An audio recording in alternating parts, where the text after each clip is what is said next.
नमस्कार दोस्तों।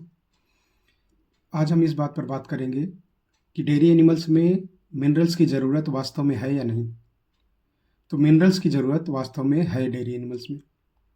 उसका कारण ये है कि डेयरी एनिमल्स के लिए जो मिनरल का सोर्स होता है वो हरा चारा, साइलेज, जो कुछ भी हम खिलाते हैं, या चारे से निकलने वाले जो भी सीड ग्रेन्स हैं, जो भी कीक्स हैं, वो किसी न किसी क्रॉप से आते हैं, वो उनके लिए मिनरल का सोर्स हुआ करते हैं।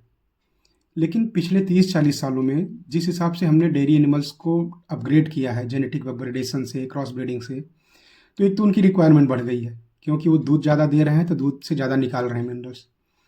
दूसरा, इन 30-40 सालों में हमारी ह्यूमन पॉपुलेशन इतनी बढ़ी है कि उसका पेट भरने के लिए हमने क्रॉप्स की ऐसी वैरायटीज़ डेवलप की है कि वो वैरायटीज़ कम ज़मीन में ज़्यादा उत्पादन कर रही हैं, जिसकी वजह से मिट्टी से सारे मिनरल्स धीरे धीरे कम होते जा रहे हैं।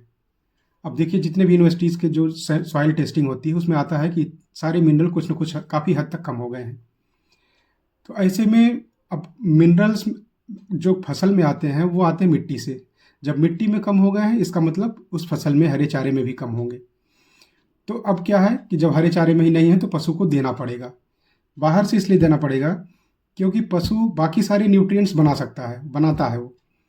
जैसे उसके दूध में जो एनर्जी आता है वो लैक्टोज के रूप में आता है। हम पशु को लैक्टोज नहीं खिलाते, वो लैक्टोज बनाता है। दूध में जो प्रोटीन आता है मेनली केसीन होता है, केसीन भी हम उसको नहीं खिलाते, वो बनाता है। जो फैट आता है दूध में, वो 50% फैट लगभग बनाता है पशु। लेकिन मिनरल्स हम जो खिलाते हैं वही आता है दूध में। मतलब अगर हम पशु को कम खिलाएंगे तो कम आएगा दूध में। ऐसे में क्या होता है कि पशु अपने शरीर का लगा करके दूध में दे देता है। अब शरीर में जो मिनरल्स थे उसके शरीर की ज़रूरत के लिए थे। शरीर में क्या ज़रूरत होती है मिनरल्स की? मिनरल्स एनिमल के इम्यूनिटी के लिए ज़रूरी है। अगर इम्यूनिटी अच्छी चाहिए तो मिनरल्स होने चाहिए। रिप्रोडक्शन के लिए ज़रूरी है, जो पशु टाइम से हीट में आए, टाइम से प्रेग्नेंट हो जाए, बार बार उस पर ट्रीटमेंट का खर्चा ना करना पड़े। ये सारी चीज़ों के लिए मिनरल्स उसके शरीर में होता है। अगर पशु दूध में करके दे देगा तो उसके अंदर कमी आएगी, जिसकी वजह से तरह तरह की बीमारियाँ होंगी। अभी जैसे आप देखिए, जो एफएमडी की प्रॉब्लम होती है, पहले माना जाता था कि ये मानसून के समय आता है, इसलिए मानसून से पहले इसका वैक्सीनेशन हो जाता था। लेकिन पिछले कुछ सालों में एफएमडी 12 महीने हो रहा है। हमेशा कुछ न कुछ केसेस आते रहते हैं क्योंकि एनिमल्स का दूध का प्रोडक्शन बढ़ा है। अगर हम मिनरल सप्लीमेंटेशन में लापरवाही करेंगे तो एनिमल की इम्यूनिटी डाउन रहेगी। इम्यूनिटी डाउन रहेगी तो जो वायरल इन्फेक्शंस हैं, एफएमडी हो गया, लंपी हो गया, तरह तरह की जो वायरल इन्फेक्शंस हैं, क्योंकि कभी भी जब इम्यूनिटी डाउन होगी तो वायरल इन्फेक्शन हो जाता है, तो एनिमल को बीमारियां होंगी, उनका रिप्रोडक्शन डिस्टर्ब रहेगा। इसलिए मिनरल्स का सप्लीमेंटेशन जरूरी है। टोटल जो मिनरल्स होते हैं उनको 2 ग्रुप्स में बांटा गया है। पहला ग्रुप है मेजर मिनरल्स का या मैक्रो मिनरल्स, जिनकी ज़रूरत ज़्यादा होती है, ग्राम्स में होती है। उसमें आते हैं calcium, phosphorus, sodium, potassium, chloride, sulphur, magnesium. दूसरा ग्रुप है ट्रेस मिनरल्स का, माइक्रो मिनरल्स। इनकी रिक्वायरमेंट मिलीग्राम्स में होती है, जिसको पीपीएम में भी बोलते हैं।